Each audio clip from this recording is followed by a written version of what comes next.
Sa dami ng ayuda ng JMP ang kagabi sa kanilang Star Magic Christmas Ball, nakahanap pa rin ng video clip ang mga bashers ng JMP na nagkatampuhan daw ang dalawa. Nahagip daw sa isang video kung saan kinausap ni JM si Jazz.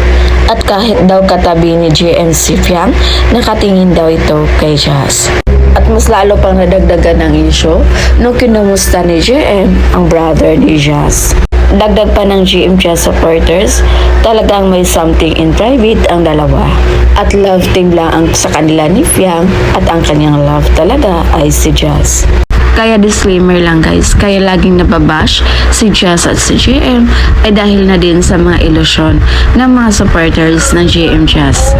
Kahit nakailan ang sabi si JM na hanggang friends lang, career muna. Pero yung mga supporters nila, pinipili talaga na merong JM Jazz.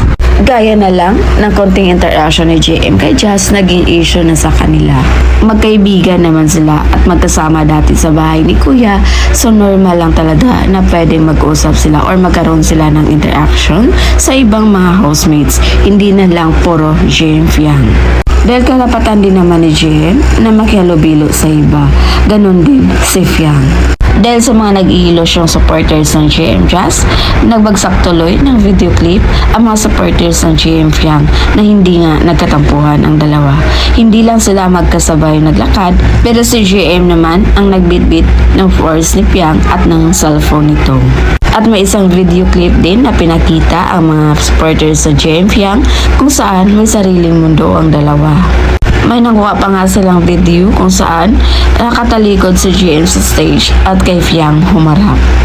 At dahil hindi umubra sa mga fans ng JM Fiang ang nangyaring interaction ni JM at Jazz kagabi, gumamit na naman sila ng panibagong issue na nalamangan daw ni Kai si Fiang dahil nagkaroon ito ng award kagabi.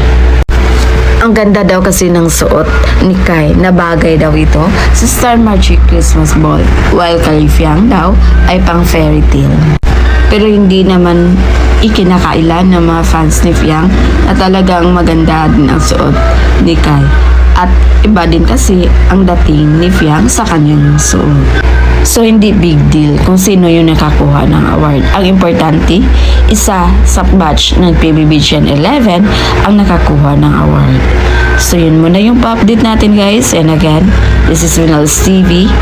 Thank you for watching.